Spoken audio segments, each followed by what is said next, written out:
جتنی دولت اللہ نے لکھی ہے وہ مل کر رہے گی، وہ ملے گی۔ ہم جو کچھ بھی کر لیں، ساری دنیا جمع ہو جائے،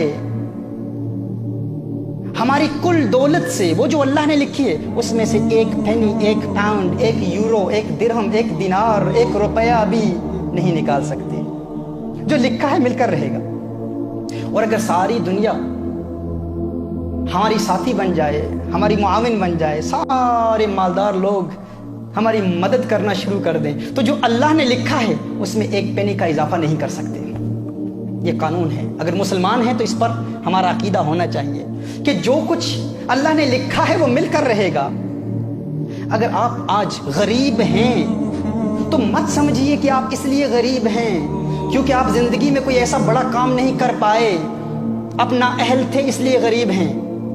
نہ، آپ غریب ہیں کیونکہ جتنا آپ کے لیے اللہ نے لکھا ہے وہی ملنا تھا۔ اگر کوئی ملٹی ملینئر ہے اور سمجھتا ہے کہ میں اپنی فہم اور فراست، ادراک اور شعور اور اپنے مناسب فیصلوں کی بنیاد پر میں ملینئر بن چکا ہوں، نہ، تو ملینئر ہے۔ اگر تو مالدار ہے تو اس لیے نہیں ہے کیونکہ تو اپنی محنت کی وجہ سے مالدار بنا ہے، تو مالدار ہے تو اس لیے ہے کیونکہ جو کچھ اللہ نے لکھا ہے وہ تجھے ملنا تھا۔ یہ اسلام کا قانون ہے، یہ اسلام کا اصول ہے۔ اگر مسلمان ہے تو اس کو تسلیم کرنا ہوگا۔ ذہن میں ایک سوال آتا ہے کہ ٹھیک ہے، اگر ایسی بات ہے تو پھر ہم کام کیوں کرتے ہیں؟ ہم محنت کیوں کرتے ہیں؟ گھر بیٹھے رہیں، کچھ نہ کریں تو پھر بھی مل جائے گا۔ تو آپ کو بتاؤں، یہی اسلام کا قانون ہے، یہی ضابطہ ہے۔ اگر آپ گھر میں بیٹھے رہیں، کچھ بھی نہ کریں، جو لکھا ہے وہ مل کر رہے گا۔ تو پھر ہم کام کیوں کرتے ہیں؟ کیونکہ کام کرنا رسالت مآب صلی اللہ علیہ وسلم کی سنت ہے۔ وہ جو اللہ نے لکھا ہے وہ تو ملے گا، لیکن محنت کے ذریعے اس کے حصول کے لیے حلال روزگار کمانے کے لیے کوشش کرنا، یہ کوشش میرے آقا کی سنت ہے، یہ عبادت ہے، اس پر ثواب ملتا ہے۔ ہم اس لیے کام نہیں کرتے کیونکہ جو اللہ نے لکھا ہے اس پر اضافہ ہوگا، نہ، یہ قانون نہیں ہے۔ ہم کام کیوں کرتے ہیں؟ کیونکہ کام کرنا سنت ہے، یہ عبادت ہے۔ حلال روزگار کی تلاش عبادت ہے۔ اب اس کا دار و مدار ہم پر ہے کہ ہم اسے کیسے تلاش کرتے ہیں۔ حلال ذریعوں سے تلاش کرتے ہیں یا حرام کے ذریعے تلاش کرتے ہیں؟ وہ تو ملے گا، الٹیمیٹلی وہ ملے گا جو اللہ نے لکھا ہے ہمارے لیے۔ تو جو ملے گا اس کے لیے پھر ہم گناہ کیوں کریں؟ اس کے حصول کے لیے حرام کاروبار میں کیوں ملوث ہوں؟ اللہ عز و جل نے جو لکھا ہے وہ مل کر رہے گا۔ مجھے یہاں ایک واقعہ یاد آ رہا ہے۔ آج سے 4-5 سال قبل تقریباً صاحب میرے پاس آئے، ہماری محفل میں آئے، وہ کہتے ہیں کہ تنگ دستی ہے، بڑی پریشانیاں ہیں، میں چاہتا ہوں کوئی کاروبار مل جائے، روزگار کے لیے دعا کیجیے۔ کچھ محافل میں آنا جانا رہا، اللہ عز و جل نے کرم کیا، انہیں کام مل گیا۔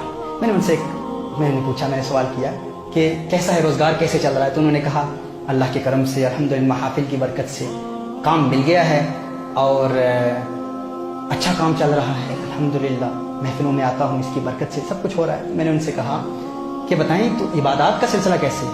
کہا نہیں، ایک مسئلہ ہے، وہاں پر جو میرا امپلائر ہے وہ مجھے نماز نہیں پڑھنے دیتا، عبادت نہیں کرنے دیتا۔ میں نے کہا اچھا، عبادت نہیں کرنے دیتا تو آپ کو تو کام چھوڑنا چاہیے پھر۔ انہوں نے کہا نہیں، ارے اتنی محفلوں میں آ کر، اتنی مدت کے بعد، اتنی کوشش کے بعد، اتنی جد و جہد کے بعد، اتنی دعاؤں کے بعد آج کام ملا ہے اور آپ کہتے ہیں کہ نماز کے لیے کام چھوڑ دوں؟ میں نے کہا آپ کام کیوں کرتے ہیں؟ کہتے ہیں اس لیے کرتا ہوں تاکہ روزگار ملے، تاکہ دولت ملے، تاکہ اپنے گھر کے اخراجات چلا سکوں، گھر چلا سکوں۔ میں نے کہا نہ، کام کرنے کا مقصد یہ نہیں ہے، وہ تو ملنا ہی ہے۔ ہم کام فقط اس لیے کرتے ہیں کیونکہ کام کرنا سنت ہے، وہ جو اللہ نے لکھا ہے وہ تو مل کر رہے گا۔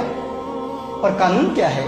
اصول یہ ہے کہ اگر کوئی سنت آپ کو فرض سے محروم کر دے تو آپ اس سنت کو چھوڑ دیں، فرض پر عمل کریں۔ اب کام کرنا سنت ہے، نماز پڑھنا فرض ہے۔ دیکھیے، آپ مثال کے طور پر عصر کی نماز شروع ہوتی ہے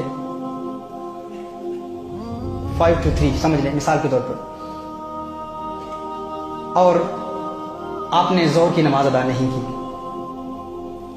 2:55 ہو گیا، آپ نے ظہر کی نماز ادا نہیں کی۔ اب نفل پڑھنا تو سنت ہے، اب اس وقت اگر آپ نفل پڑھنا شروع کر دیں، نفل عبادت شروع کر دیں، آپ نے فرض ادا نہیں کیے تو وہ نفل عبادت اس وقت کرنا گناہ ہے، کیونکہ وہ سنت آپ کو فرض سے محروم کر رہی ہے، لہذا سنت کو چھوڑیں اور فرض پر عمل کریں۔ میں نے اسے کہا کہ آپ کام اس لیے کر رہے ہیں کیونکہ کام کرنا سنت ہے اور الٹیمیٹلی جو لکھا ہے وہ تو مل کر رہے گا، لیکن یہ کام آپ کو فرض سے محروم کر رہا ہے تو آپ کام کو چھوڑیں، فرض ادا کریں۔ اس اللہ کے بندے نے اس پر عمل کیا،